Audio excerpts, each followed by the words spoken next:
ने लिया एक बड़ा फैसला, करवाई रजत और सई का डीएनए टेस्ट। जी हाँ दोस्तों, गुमे किसी के प्यार में के अपकमिंग ट्रैक में अब आपको यही देखने को मिलने वाला है कि सभी के सामने रजत का दर्द आ चुका है। इसीलिए सभी ये सोचे कि क्यों ना मैं रजत और सई का डीएनए टेस्ट करवा दूं। उसके लिए उसे चाहिए होगा रजत और सई दोनों का ही सैंपल, तो उसे बहुत ही ईजिली मिल जाएगा। लेकिन रजत खड़ूस इंसान का सैंपल वो कैसे लेगी?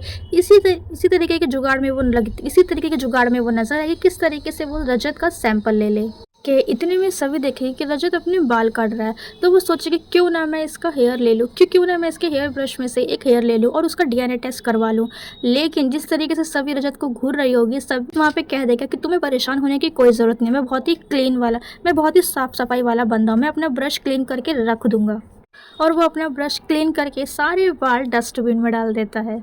फिर सभी रजत के जाने के बाद उसका ब्रश तो चेक करेगी, ये सोचकर कि शायद उसमें से कोई बाल मिल जाए, लेकिन उसका ब्रश पूरी तरह से क्लीन होगा।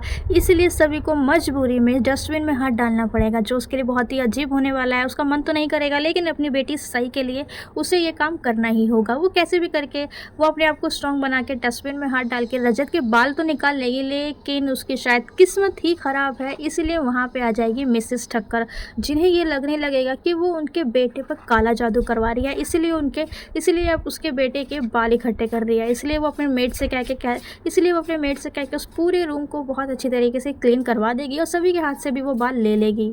सभी परेशान हो जाएगी कि अब वो किस तरीके से डीएनए टेस्ट करवाए, लेकिन किस्मत सभी के साथ है। इसी वजह से सभी के हाथ लग जाएगा रजत का बाल, जो कि होगा उसके पिलो पर, और वो उन दोनों के सैंपल को टेस्ट के लिए भेज देगी लैब पर। ये सच पता कर सके कि सही रजत की बेटी है और रजत को ये संतुष्टि दे सके।